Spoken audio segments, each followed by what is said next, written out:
Hem de criticar per tot? 10 papers trencats. No sé com explicar-ho. No ho entenc. Dones, lluites, anys, segles. Així tot, com poden ser igual de bones que els homes? Treball, esforç, constància. Ah no, que és superdotada. Fas el que fas, sempre tindrà bona nota. Cadascú té els seus gustos, fes el que t'agrade. Però com pots llegir això? És un llibre o un diccionari. Diferències, defenses, cultures. Per a què estudiar en valencià? Si fora de València no et servirà de res. Si tens altres llengües més profitoses. Educació, amabilitat, generositat. Uf, jo això no m'arrimaria, que ha repetit.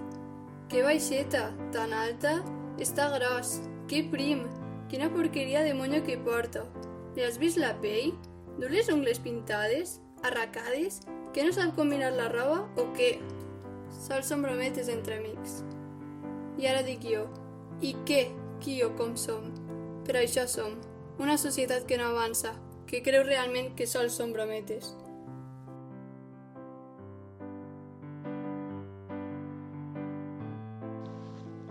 Molts pensaments en el meu cap que no deixen de sonar. I si realment no sóc important? Per què la gent em mira malament? Serà veritat? Jo vull ser com els altres, sentir-me lliure. Per què ha d'importar el meu aspecte físic? Per què jo? Per què a mi? Em sent com una peça de puzzle que no quadra amb el seu grup. Em mira a l'espill i els pensaments tornen al cap. Esta no és la jo que coneixia, era una altra jo completament diferent. Estic plorant. Per què plore? Estan tornant els pensaments. Havia canviat pels comentaris, gestos i insults dels altres. Jo vull ser normal, sense sentir-me tancada dins d'un espill, on l'únic que veig és una xica plena de ferides per curar.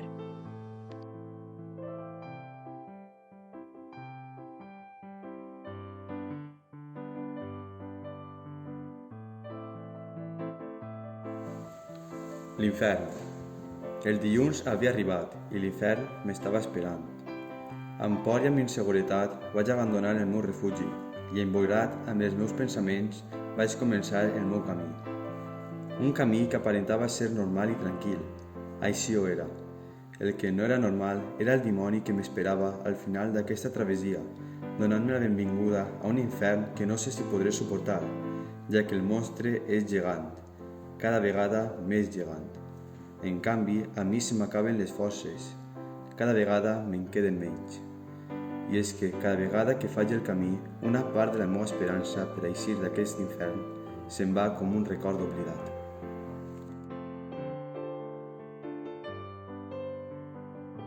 Per què a mi? M'ho pregunto tots els matins quan em desperte. Val la pena continuar? De vegades pense que sí, de vegades pense que no. Però, què em fa alçar-me al final? Ella. Els seus ulls, que sense mirar-me sé que m'observen. Els seus llavis, que sense obrir-los sé que em parlen. Els seus braços, els seus cabells, el seu misteri, la seva llum.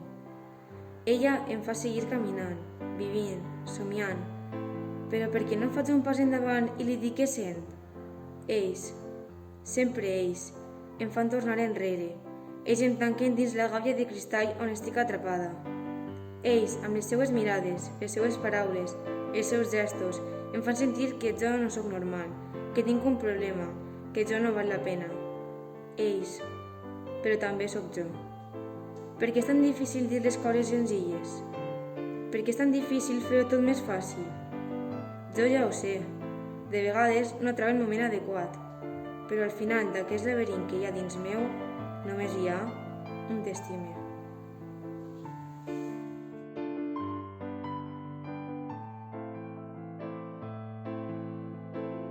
La meua llibertat. Coneixeu aquella sensació d'estar davall de l'aigua i no poder eixir?